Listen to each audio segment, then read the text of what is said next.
पैसा खर्चा करने के बाद भी लोगों को पैसेंजर ट्रेन पर बैठकर आने का भी अवसर नहीं है।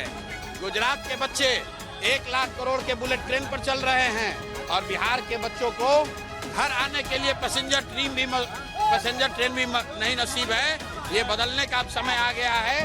इस बार नई व्यवस्था बनने जा रही है। 14 तारीख को जनसुराज बनेगा, उसके बाद से पलायन वोट अपने बच्चों के लिए देना है, बेरोजगारी और पलायन को खत्म करने के लिए देना है और भ्रष्टाचारियों को यहाँ से हटाना है। अभी आप देख रहे हैं छठ का पर्व आज शुरू हो रहा है। पिछला 5-7 दिनों से आप न्यूज में क्या देख रहे हैं, पूरे हिंदुस्तान में रेलवे स्टेशन पर, बस स्टैंड में बिहार के बच्चे जानवर की तरह ट्रेन में, बस में बैठकर घर वापस आना चाह रहे हैं। अपना पैसा खर्चा करने के बाद भी लोगों को पैसेंजर ट्रेन पर बैठकर आने का भी अवसर नहीं है। गुजरात के बच्चे 1 लाख करोड़ के बुलेट ट्रेन पर चल रहे हैं और बिहार के बच्चों को घर आने के लिए पैसेंजर ट्रेन भी नहीं नसीब है।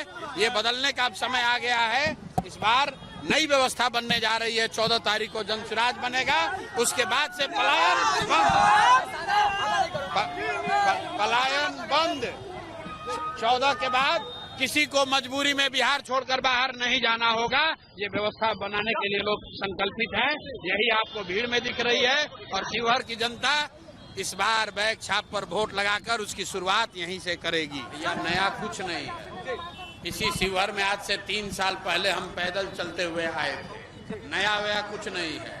बिहार की जनता 30 बरस से जिस विकल्प के अभाव में लालू के डर से नीतीश भाजपा और भाजपा के डर से लालू को वोट देती रही है, अब उस राजनीतिक बदला मजदूरी का खत्म होने का समय आ गया है। लोगों के सामने एक अच्छा विकल्प है अपने बच्चों के लिए, अपने बच्चों के बेहतरी के लिए, रोजगार के लिए, पलायन बंद करने के लिए। शिवहर का एक एक युवा सुन ले, इस बार जनसुराज की व्यवस्था बनी तो 10-12 हजार रुपया के लिए किसी को बिहार छोड़कर बाहर नहीं जाना होगा। सम्राट चौधरी नायक हैं कि खलनायक हैं, ये शिवहर की जनता तय कर ले। 7 लोगों की हत्या का आरोपी अभियुक्त जेल काट कर आने वाला आदमी नायक है कि खलनायक है? भैया बता दीजिए, यहाँ खड़ा हो। 7 लोगों का हत्या का अभियुक्त जेल में रहा है, जेल काट कर बाहर निकला है। इसलिए जेल से बाहर है क्योंकि जेल में उसने एक फर्जी अपना सर्टिफिकेट लगाया कि मैं नाबालिग हूँ, 15 साल का हूँ। आज तक उस केस में ट्रायल नहीं चला, सजा नहीं हुई, बरी भी नहीं किया गया। ये आदमी उप मुख्यमंत्री बनकर घूम रहा है और कैमरे पर कह रहे हैं दम है, जो करना है कर लो। 7 लोगों की हत्या का अभियुक्त है। आप तय कर लीजिए कि ऐसे आदमी के हाथ में बिहार का सत्ता आपको देना है कि नहीं देना है।